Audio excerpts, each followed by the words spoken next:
राम मंदिर का पूरा होना करोड़ों राम भक्तों के लिए तो सपना सच होने जैसा ही तो है। प्रभु राम अयोध्या में अपनी जन्मभूमि में वापस लौटे और राष्ट्रीय गौरव के प्रतीक रामलला का भव्य, दिव्य व अलौकिक मंदिर बने, जहां प्रभु राम विराजित हों और बगैर किसी रोक टोक के राम भक्त उनके दर्शन कर आत्मिक सुकून व शांति महसूस कर सके। यही तो लोगों की कामना थी। कई लोगों के बलिदान और लंबे इंतज़ार के बाद ये सपना 22 जनवरी को पूरा होने वाला है। अब जब राम मंदिर के प्राण प्रतिष्ठा हो रही है तो उन लोगों को याद करना चाहिए जिन्होंने अपनी जान इस मंदिर के लिए बिना सोचे समझे न्यौछावर कर दी। कोलकाता के दो भाई राम कोठारी और शरद कोठारी भी उन्हीं वीर सपूतों में से थे। इस पावन अवसर पर उनके परिवार के लोग क्या सोचते हैं, सूत्रकार की टीम ने उनके घर जाकर जाना। स्वर्गीय राम और शरद कोठारी की छोटी बहन पूर्णिमा कोठारी ने आंदोलन के दिनों और अपने भाइयों के बारे में याद करते हुए कई बातें बताई। पेश है उसी के कुछ अंश। आने वाली 22 जनवरी 2024 को राम मंदिर की प्राण प्रतिष्ठा हो जाएगी। प्रधानमंत्री नरेंद्र मोदी और इसके अलावा बहुत से लोग रहेंगे उस प्राण प्रतिष्ठा में।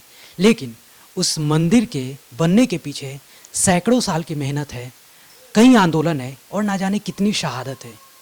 पश्चिम बंगाल भी उन राज्यों में शुमार रहा है जहाँ के बेटों ने शहादत दी थी। आज हम उन्हीं के घर में हैं, राम कोठारी, शरद कोठारी। इन दो नौजवानों ने उस वक्त राम मंदिर के लिए अपनी जान की आहुति दी थी और हम उन्हीं के घर में हैं और उनकी बहन, जो छोटी बहन है, उनसे हम बात करेंगे और देखेंगे कि उनकी मनोस्थिति क्या है इस वक्त जब राम मंदिर की प्राण प्रतिष्ठा होनी है। तो दीदी, सबसे पहले सूत्रकार समाचार में आपका स्वागत है। जय श्री राम। कैसा लग रहा है आपको? बहुत अच्छा लग रहा है।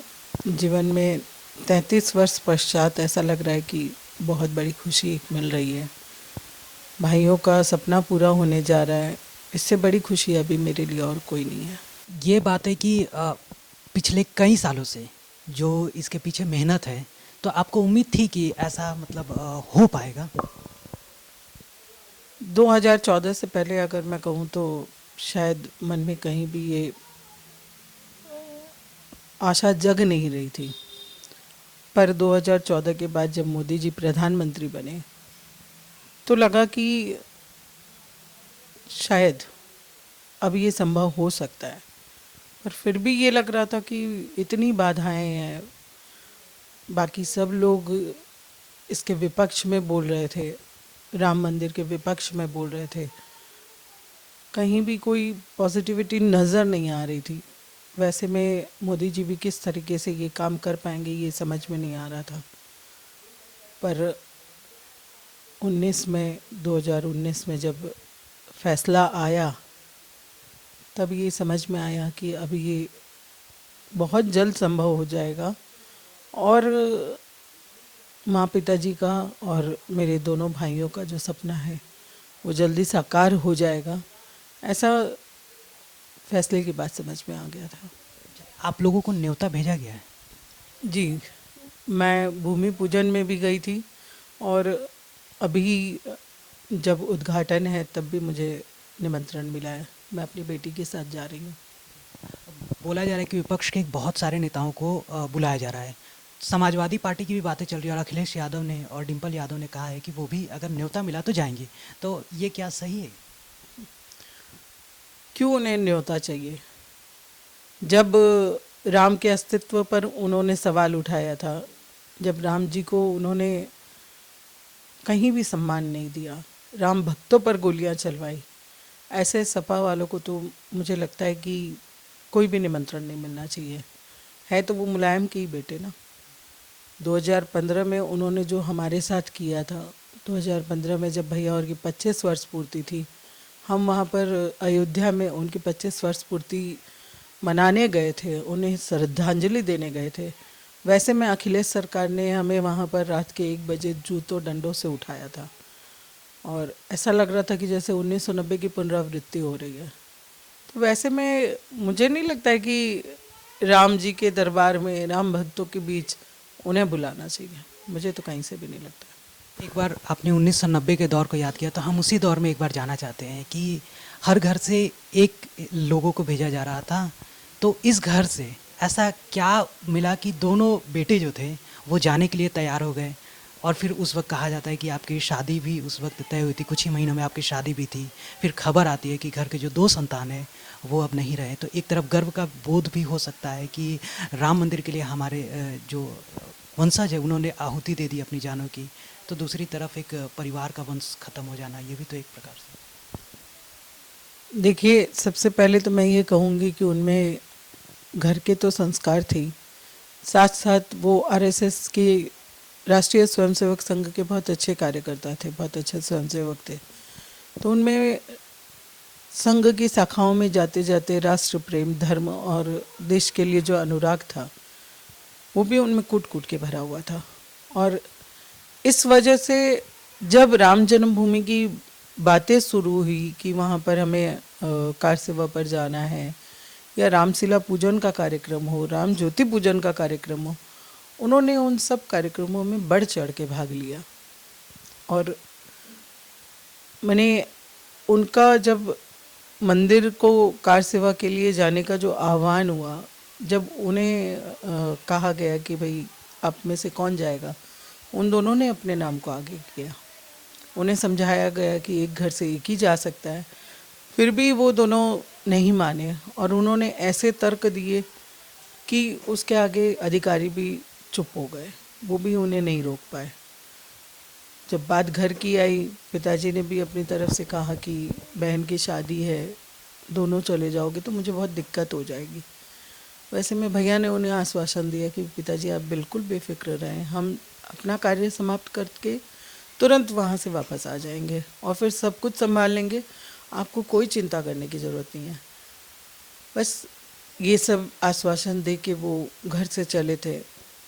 माँ ने उनको मंगल तिलक करके विजयी होने का आशीर्वाद दिया और उस आशीर्वाद के साथ वो यहाँ से जब निकले, उन्होंने जो संकल्प लिया था कि वो राम मंदिर पर कार सेवा करके ही लौटेंगे, उसके लिए उन्होंने जब यहाँ से निकले, ट्रेन काफ़ी लेट छूटी, बहुत बाधाएं थी, उन्हें वहाँ तक पहुँचने के लिए बहुत बाधाएं की गई थी। मुलायम सिंह एक तरफ कह रहे थे कि परिंदा भी पर नहीं मार सकता है, और उसके लिए उन्होंने पूरा उत्तर प्रदेश जो है वो छावनी में परिवर्तित कर दिया था। अयोध्या तक के लिए जितने भी रास्ते थे सब बंद कर दिए गए थे। ऐसे में उनका वहाँ तक पहुँचना लगभग नामुमकिन था। पर उन्होंने जब तय कर लिया था, ये संकल्प ले लिया था, बनारस के पहले ही स्टेशन से उतर गए ट्रेन से और वहाँ बनारस तक का सफ़र उन्होंने किसी तरीके से रास्ते में गाड़ी वगैरह के माध्यम से पूरा किया। पर जब वो बनारस से आगे जाने के लिए बढ़े तो पता चला कि यहाँ से तो रास्ते भी बंद है, पैदल रास्ता भी नहीं आप जा सकते हो। वैसे में अगर आप रास्ते पर निकलते भी हो तो 2-4 अगर लोग एक साथ दिख जाते हैं तो उन्हें भी गिरफ्तार कर लिया जाता है, उन्हें अंदर कर दिया जाता है। ऐसे में इनकी पूरी जो टोली थी, उन्होंने ये निर्णय लिया कि हम रात को पैदल रास्ते से, मतलब खेतों के रास्ते से पैदल चलेंगे। और रात को चूँकि खेतों पर चलना ऐसे तो देखिए बहुत, मैं कहूँ तो बहुत मुश्किल भी होता है और बहुत रिस्की भी होता है। तो वैसे में भी उन्होंने वो निर्णय लिया कि हम पैदल रास्ते से, खेतों के रास्ते से निकल जाएंगे। खेतों के रास्ते से वो होते होते ठीक 30 अक्टूबर को वो वहाँ पहुँचे जहाँ कार सेवा थी।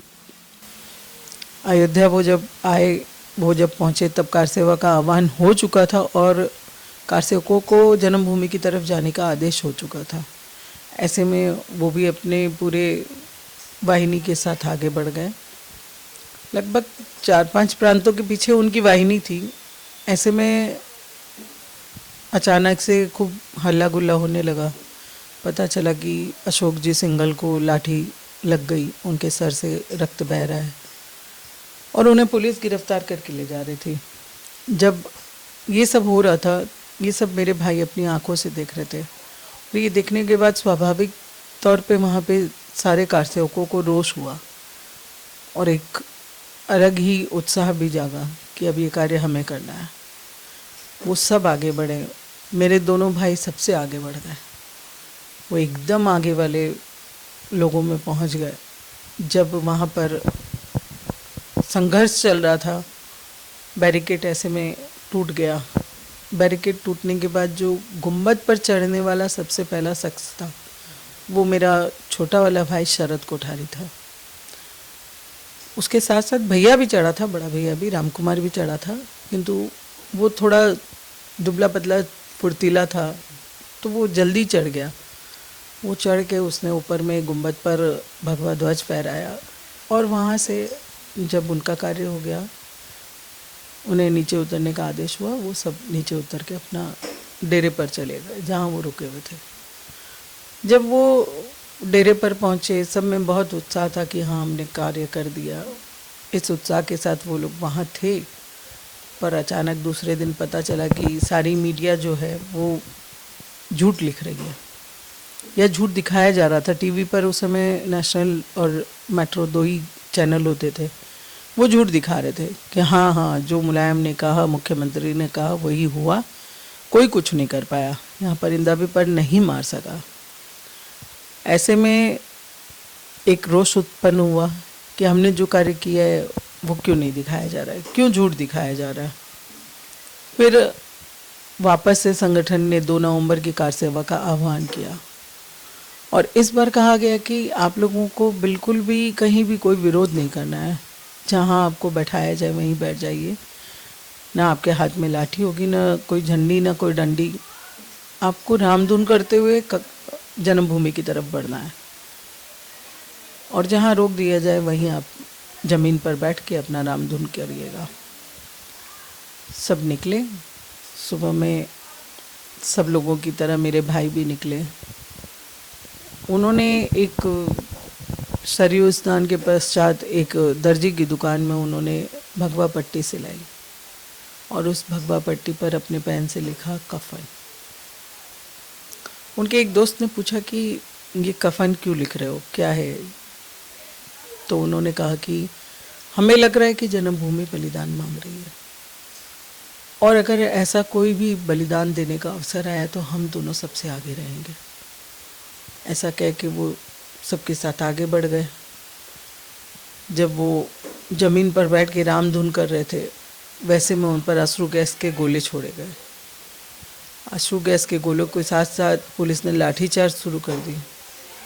वहाँ बहुत अफरा तफरी मच गई, काफ़ी लोग भी थे, अफरा तफरी मच गई। उधर जब दौड़ रहे थे पता चला कि गोलियाँ भी चल रही हैं, कुछ लोग ज़मीन पर नीचे गिर रहे हैं, उनके खून निकल रहा है। तब इन लोगों को समझ में आया कि गोलियाँ भी चल रही है।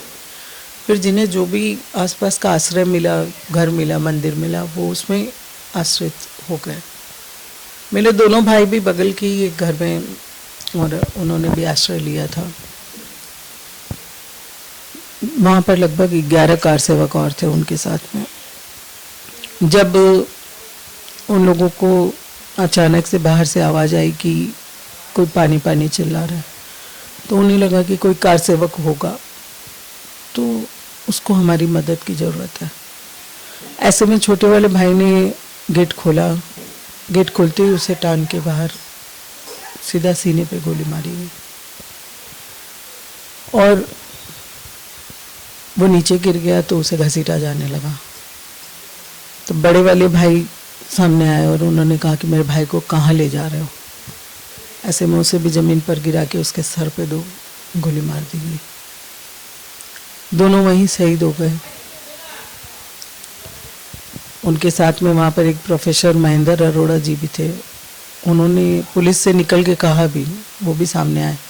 उन्होंने कहा तुम लोग गलत कर रहे हो, तुम्हें कमर से ऊपर गोली मारने का आदेश नहीं है, तुम ये कानून के खिलाफ जा रहे हो। ऐसे में उन्हें भी वहीं गोली मार के शहीद कर दिया गया। ये पूरी 2 नवंबर की घटना यही है।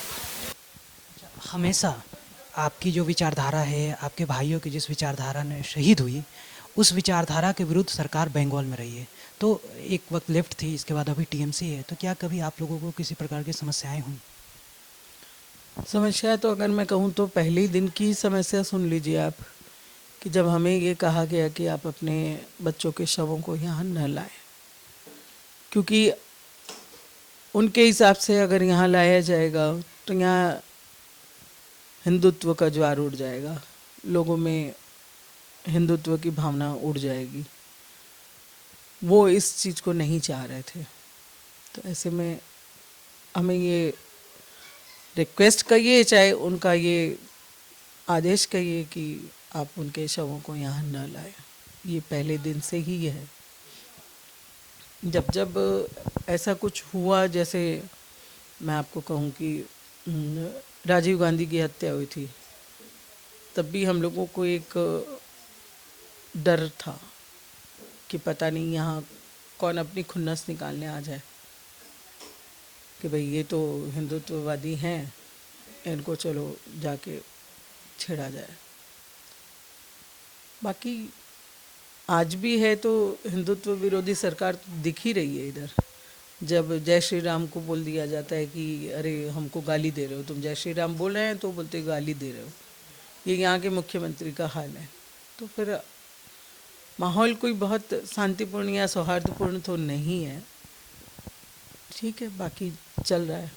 आने वाले कुछ दिनों में सैकड़ों राम भक्तों या यूं कहे करोड़ों राम भक्तों का जो सपना था राम मंदिर का, एक भव्य दिव्य राम मंदिर बनकर तैयार हो जाएगा।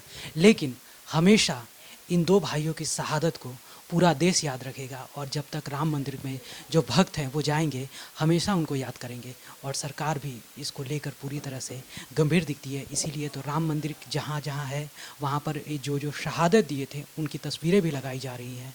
फिलहाल के लिए इतना ही। कैमरामैन अरिजीत के साथ मैं अंकित सिन्हा, सूत्रकार समाचार, कोलकाता। हमारा यह वीडियो अच्छा लगा तो इसे लाइक करें, शेयर करें और हाँ, सब्सक्राइब करना ना भूलें।